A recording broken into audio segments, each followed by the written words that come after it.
أعوذ بالله من الشيطان الرجيم بسم الله الرحمن الرحيم السلام عليكم ورحمة الله وبركاته الحمد لله رب العالمين الحمد لله الذي أنعم بنعمة الإيمان والإسلام بهما تتم الصالحات أشهد أن لا إله إلا الله وحده لا شريك له وأشهد أن محمدا عبده ورسوله لا نبي بعد اللهم صل وسلم وبارك على هذا النبي الكريم اللهم صل على محمد وعلى آل محمد في العالمين إنك حميد مجيد يا أيها الناس اتقوا ربكم الذي خلقكم من نفس واحدة وخلق منها زوجها وبث منهما رجالا كثيرا ونساء واتقوا الله الذي تساءلون به والأرحام إن الله كان عليكم رقيبا وقال الله تعالى يا أيها الذين آمنوا اتقوا الله وقولوا قولا سديدا يصلح لكم أعمالكم ويغفر لكم ذنوبكم ومن يطع الله ورسوله فقد فاز فوزا عظيما. Puji syukur kehadirat Allah dengan mengucapkan alhamdulillahirabbil alamin. Berselawat kepada Nabi dengan mengucapkan Allahumma salli ala Muhammad wa ala ali Muhammad fil alamin innaka Hamidum Majid. Bapak Ibu sekalian yang berbahagia, sedang jemaah salat zuhur yang dirahmati Allah. Mudah-mudahan Allah melimpahkan rahmat dan keberkahan kepada kita semua. Insyaallah kita semua husnul khatimah. Amin ya rabbal alamin. Di dalam satu hadis baginda Nabi Muhammad sallallahu alaihi wasallam, kata baginda Nabi Muhammad sallallahu alaihi wasallam, hadis ini diriwayatkan oleh Abu Hurairah. Qala an Abi Hurairah radhiyallahu anhu annahu sami'a Rasulullah sallallahu alaihi wasallam yaqul innama mathali wa mathalun nasi kamathali rajulin istauqada naran falamma adaa'at ma hawlahu ja'ala al-farash wa hadhihi ad-dawab allati taqa' fi an-nar yaqa'na fiha faja'ala yanzi'uhunna wa yadhlibnahu fayaqtahibna fiha fa ana akhudhu bihujazikum 'anil nari wa hum yaqtahibuna fiha. Kata baginda Nabi Muhammad sallallahu alaihi wasallam dari Abi Hurairah bahwa Abu Hurairah mendengarkan perkataan baginda Nabi Muhammad sallallahu alaihi wasallam. Nabi berkata, sesungguhnya permisalanku, kata Nabi, sama seperti ketika ada manusia. Permisalanku seperti aku dan manusia, kata Nabi, ketika seorang pemuda atau manusia istauqada nara, menghidupkan api. Kemudian ketika api ini hidup, adaa'at haulah, hidup terang di sekelilingnya. Kemudian keluarlah kalajengking, keluarlah makhluk-makhluk binatang melata yang mendekati api tersebut. Kemudian kata Nabi, ana akhudhuhu, aku mengambilnya satu persatu, kata Nabi. Tapi karena banyaknya mereka, banyaknya binatang, banyaknya jangkrik-jangkrik yang mendekat kepada api, Nabi kewalahan menarik satu persatu. Yang uniknya lagi, ketika sudah ditarik oleh Nabi satu persatu, mereka terus mendekat kepada api. Oleh para ulama dijelaskan maksud daripada hadis tersebut.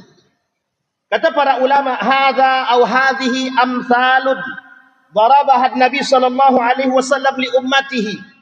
Kata para ulama, ini adalah permisalan yang dicontohkan oleh Nabi, yang dipermisalkan oleh Nabi pada diri dia dengan umat. Apa maksudnya? Maksudnya kata Nabi Muhammad sallallahu alaihi wasallam, nanti banyak umat-umat manusia ini mereka mendekat ke api neraka. Padahal Nabi sudah katakan jangan mendekat ke api neraka. Tapi mengapa umat manusia mulai mendekat ke api neraka? Nabi tarik satu-satu. Nabi larang mereka untuk tidak ke api neraka. Nabi larang mereka untuk mendekat ke api neraka. Nabi larang mereka untuk tidak terjerumus, terjebak dalam api neraka. Kemudian berkata Nabi dalam hadis tersebut, yaqa'na fiha, Yaka'na fiha, mereka terjerumus dan terjebak dalam api neraka. Padahal Nabi sudah tarik satu persatu, kata Nabi. Nah, permisalan ini dicontohkan oleh baginda Nabi Muhammad SAW.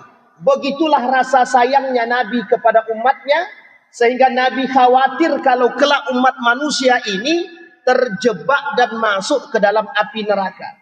Apa maksudnya? Maksudnya sederhana. Nabi tidak pengen umat-umat manusia ini masuk ke dalam api neraka. Pernah kita sampaikan di sini perkataan daripada Ibnu Qayyim Al-Jauziyah. Yadkhulun, ketika manusia yadkhulun nasu an-nara, manusia akan masuk ke dalam neraka ala salasati abwabin. Manusia akan masuk ke dalam neraka melalui 3 pintu, kata Nabi. Kata Ibnu Qayyim Al-Jauziyah. Pintu yang pertama syubhat. Pintu yang kedua syahwat. Pintu yang ketiga ghadab. Babul ghadab, kemurkaan. Yang pertama syubhat. Yang kedua syahwat. Yang ketiga amarah. Dalam poin yang kedua ada namanya syahwat. Syahwat terbagi 3. Ada dunia, ada syahwat agama, ada syahwat kemaluan. Ketiga-tiga syahwat ini mengantarkan manusia kepada neraka. Kita ambil contoh. Ketika kita berbicara tentang syahwat agama, banyak orang yang mengedepankan syahwatnya memperjualbelikan agama demi kepentingan mereka. Bahkan ada orang yang berlebihan dalam beragama, masuk dalam konteks syahwat beragama, atau dalam istilah lain syubhat fiddin. Tapi dalam poin kedua ada yang disebut dengan syahwatul faraj, maksiat kemaluan, syahwat hawa nafsu kemaluan. Sifatnya zina, LGBT, liwat. Dalam kitab Sulamut Taufik ada 11 maksiat kemaluan yang dilakukan oleh manusia. Ada yang memiliki kelainan, mohon maaf, kelainan seksual. Orang yang memiliki kelainan seksual beda tipis, masuk dalam kategori maksiat kemaluan dan dosa. Di antara 11 maksiat kemaluan itu ada setidaknya 6 yang masuk dalam kategori dosa besar. Masalahnya adalah pelaku dosa besar masuknya neraka apa? Ada 2 setidaknya. Yang pertama neraka sakar. Mereka yang meninggalkan sholat dan enggan memberikan makan kepada anak yatim atau yang melarang. Yang kedua, neraka jahanam, yang paling tinggi nerakanya. Siapa mereka? Nifak, munafik. Siapa orang-orang munafik? Yang masuk dalam kategori mereka yang mengingkari agama, yang menolak ajaran syariat Islam dan lain sebagainya. Ini masuk dalam kategori syahwat. Nah, ada yang ketiga namanya syahwatud dunia. Nah, syahwat dunia ini adalah orang-orang yang melakukan kerusakan di muka bumi ini, yang mencintai dunia. Kata Nabi, penyakit umat di akhir zaman adalah 1, al-wahan. Apa itu wahan? Hubbud dunia wa karahiyatul maut. Mereka benci dengan kematian, tapi mereka cinta terhadap dunia. Nah, jalan ini, kata Nabi, inilah jalan menuju neraka. Jalan ini yang diambil dan yang dipilih. Kita lihat keadaan kita hari ini, begitu banyak maksiat-maksiat, itu pilihan mereka. Padahal fitrahnya manusia itu bukan memilih kemaksiatan. Fitrahnya kita sebagai manusia yang pertama memilih jalan yang baik. Itu fitrah. Yang kedua beragama, yang paling penting. Dan agama tidak ada mengajarkan umat manusia melakukan perbuatan maksiat. Agama tidak mengajarkan manusia bermaksiat kepada Allah. Salah satu pintu yang masuk atau yang jalan menuju neraka tersebut adalah yang tadi kita katakan. Bapak Ibu sekalian yang berbahagia, ketika baginda Nabi memperingatkan hal tersebut, Nabi pernah menyampaikan dalam riwayat yang lain, kata Nabi, berhati-hatilah kalian dengan zahratud dunia. Berhati-hati dengan kenikmatan dunia, zahratud dunia, bunga dunia. Apa zahratud dunia itu? Zahratul barakah. Bunga daripada keberkahan. Berkah yang seperti apa yang dimaksud? Dalam hadis ini Nabi mengatakan sebenarnya adalah dunia, barakatud dunia.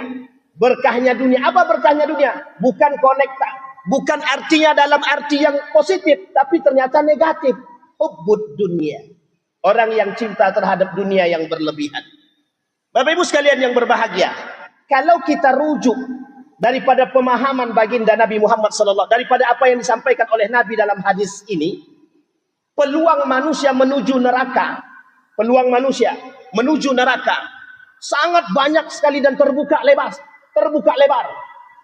Ada pelaku korupsi, ada pelaku suap-suap. Mereka semua masuk neraka kalau mereka tidak bertaubat.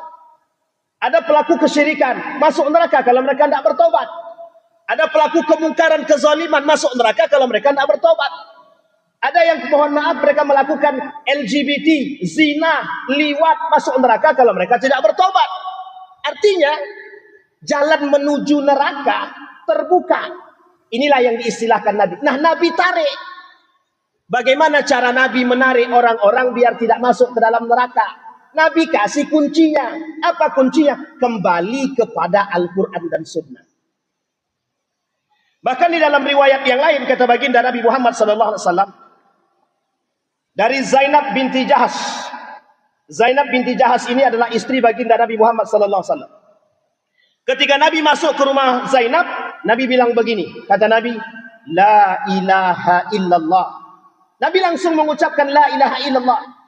Kemudian Nabi teruskan, Wailun lil Arabi, celakalah bagi Jaziratul Arab, min syarrin qad iktaraba, kejahatan mulai mendekat.